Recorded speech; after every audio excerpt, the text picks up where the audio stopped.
Newton News continues its candidate profiles to help inform voters of where each challenged candidate stands on certain issues. Newton News spoke with incumbent Councilor John Oliver about his campaign to be re-elected as the Ward 1 Councilor at Large seat. He's also running against incumbent Councilor Alison Leary and challenger former Alderman Allan Ciccone. He might share the same name as a late-night British comedian on HBO, but for John Oliver, City Councilor at Large for Ward 1, his job is no laughing matter.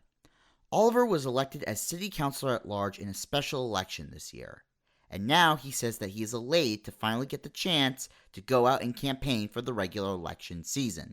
You really get a sense of what's on people's minds, and here in Newton we have a lot of people who are very passionate about a lot of different topics, and I think that's something that we need to learn how to better harness here in Newton.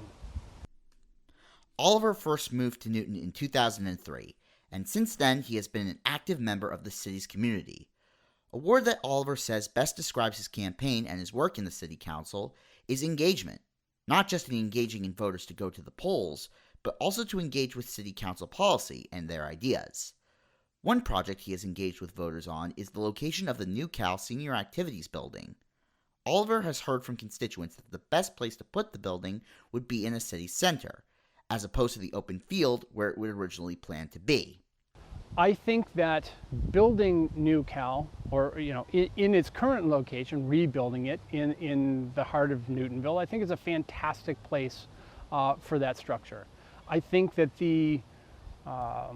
what's the best way to put it, the criteria for success that were outlined by the people designing the program and the services to be offered at New Cal are much better served in a village center as opposed to, for example, in the middle of Albemarle Field, which is one of the reasons I really got involved in New Cal, was to prevent a 30,000 square foot facility being built in the middle of one of our biggest fields here in Newton.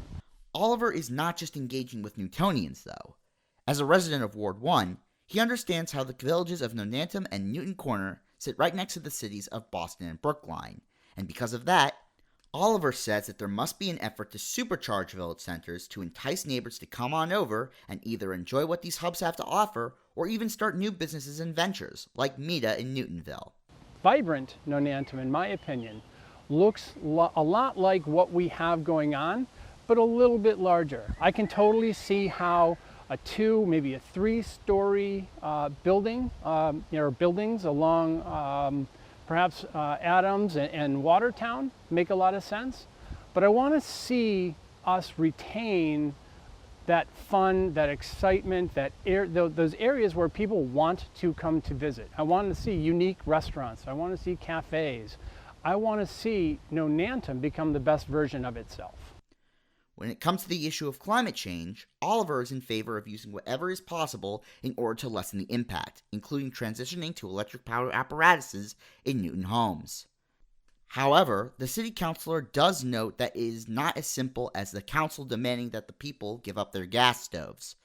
Oliver instead suggests that the council should be able to help encourage citizens to learn about the benefits of electrification and make the transition process easy and more exciting. What we are learning is that people are not adopting the measures that we want them to adopt that are outlined in the Climate Action Plan. And I think that the city needs to continue to push into areas that include education. We need to build more EV charging stations throughout the city. How can we leverage an excise tax refund or a credit to help people afford EVs now and in the future? The future is always on John Oliver's mind, but he isn't anxious. He says that his ideas and his engagement with voters keeps him going, and that it will help him make the right choices as a city councilor at large. I think that Newton has a lot to offer. I mean, let's face it, we love this city. Whatever that is that brought you to Newton, to live here, to raise our families, that's what I want to make sure that we're maintaining. As we adapt, as we grow, as we modernize, I think we have to maintain our infrastructure so that we all can see what it is that we love about this city at all times. Adam Bass, Newton News, Nonantum.